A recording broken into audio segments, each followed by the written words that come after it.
Hello, everybody. At this time, we are talking about personal potential. Before understanding your potential, you need to know first what personal potential means.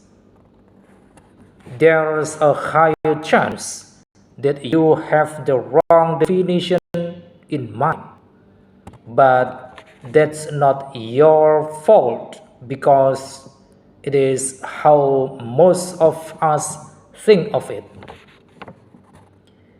People generally tell you that you're naturally gifted with personal potential.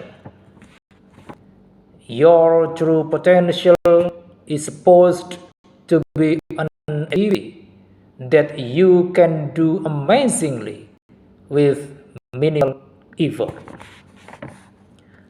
With this perspective, you're always in search of a hobby that you think you're good at. You keep looking for this unknown nature's gift. What you don't know is that personal potential has more to do with your mental strength than your so called gifts. It is anything that you wish to be. Hence, even if others say that your fashion sense is terrible all your life, you can still end up being a successful fashion icon. And then we move to different perspective on personal potential. Researchers have long been interested in understanding the various dimensions of personal potential. For example, some psychologists have developed typologies that categorize potential based on aspects such as cognitive abilities, creative expression, and interpersonal communication. Other models divide personal potential into realized and unrealized abilities or assess it across various spheres like professional, cognitive, moral, and social life.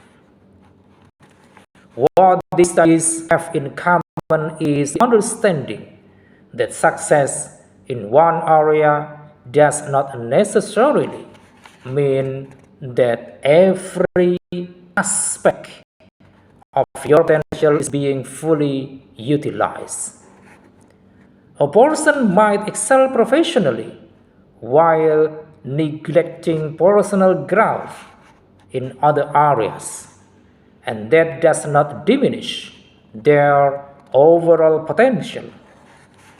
The key is to recognize and nurture the capacities that matter most to you based on your values and priorities, and to understand that personal potential can be activated and enhanced at any stage of life. Then we move to ways to find your potential. The first, reflect on what you are good at. What can you do that others cannot? These might be things that you find easy that others don't seem to. And then second, consider what or who inspires you. If you can surround yourself with images, and then someone or people who encourage you and inspire you to be the best you can be. And third, make a list of all of your successes.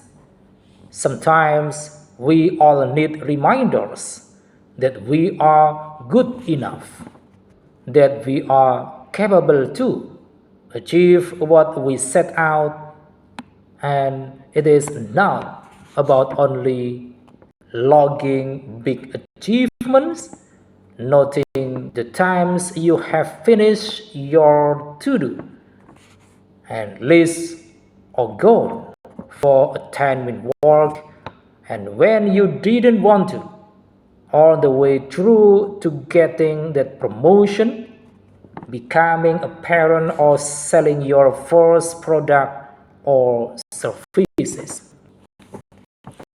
And fourth, listen and acknowledge what others say about you. If you don't know, ask someone, and in fact, ask 5 people. Choose those who you consider to be honest so that you aren't dismiss their feedback later as being kind. And then developing and cultivating your personal potential. The key to unlocking your personal potential lies in deliberate and ongoing development.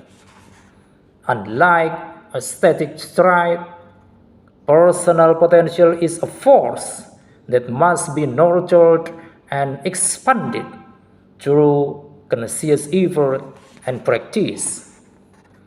It consists of the unique set of opportunities, characteristics, and skills that enable you to pursue self-realization and achieve your goals.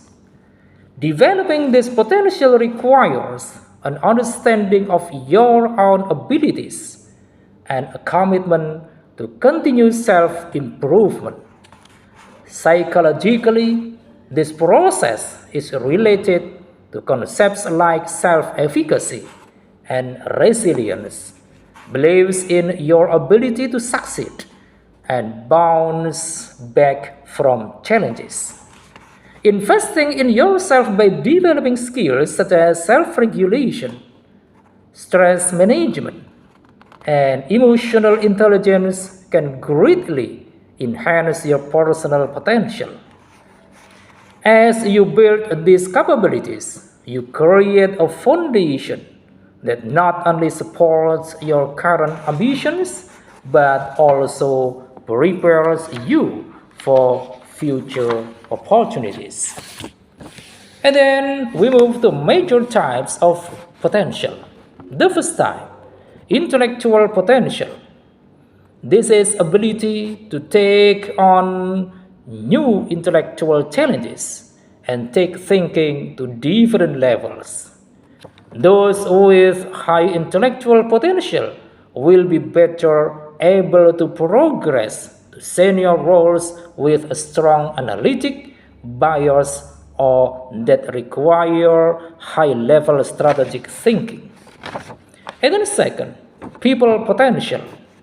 This is the ability to keep work effectively with ever more diverse and large groups of people.